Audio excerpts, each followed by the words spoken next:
আমার একটা মেয়ে আছে 18 মাস বয়স। আমি যখন বাসা থেকে বেরোই, ও বারবার আমার পা ধরতেছিল, আমি শার্টটা তখন গায়ে দেই।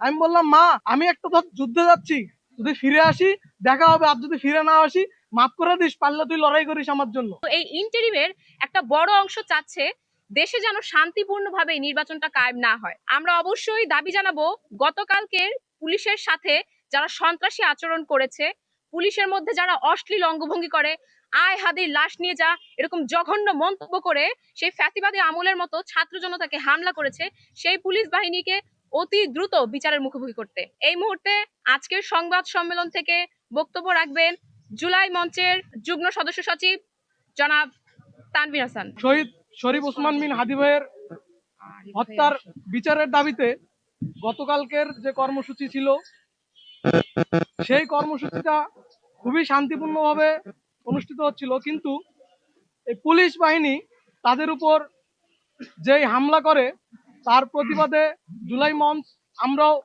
রাস্তায় নেমে আসি।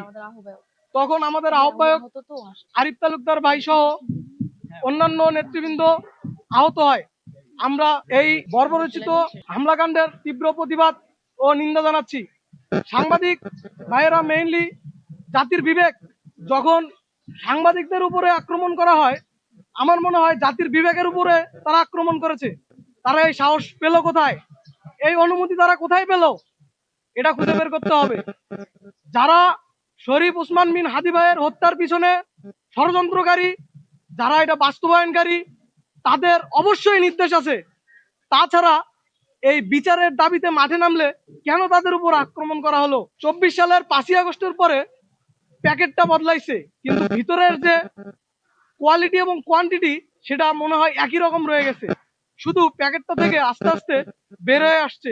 বাঙালি জাতি প্রতিবাদী জাতি।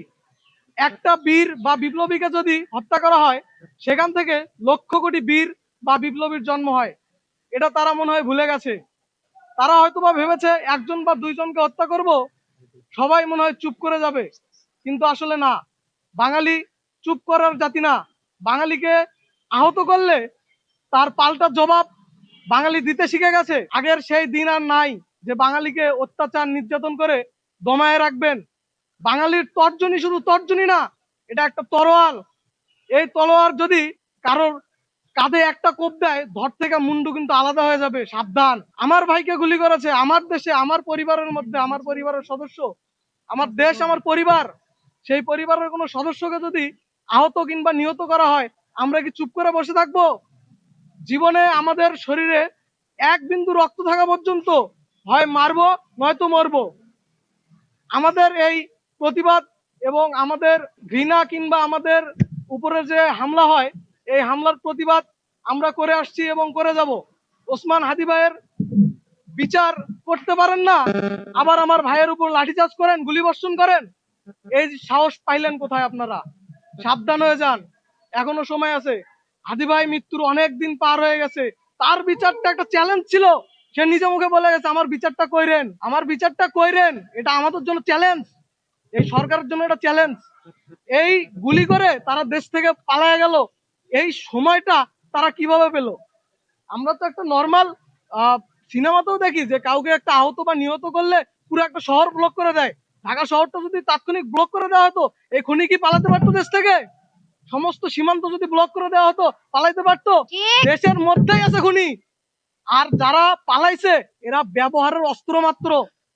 বেশি কিছু বলবো না, মনটা খুবই খারাপ। আমাদের ভাইরা আহত হয়েছে, নিহত হয়েছে, তাদের বিচার পাচ্ছি না। আমাদের রক্তের কোনো দাম নাই, কিন্তু আমরা রক্ত দিয়ে যাব। আমার একটা মেয়ে আছে 18 মাস বয়স। আমি যখন বাসা থেকে বেরোই, ও বারবার আমার পা ধরতেছিল, আমি শার্টটা তখন গায়ে দেই। আমি বললাম, মা আমি একটা ধর যুদ্ধে যাচ্ছি, যদি ফিরে আসি দেখা হবে, আর যদি ফিরে না আসি মাফ করে দিস, পারলে তুই লড়াই করিস আমার জন্য। এই কথা বলে আমি চলে আসছি। ধন্যবাদ সবাইকে কষ্ট করে আসার জন্য। আমি আর কিছু বলবো না। আসসালামু আলাইকুম।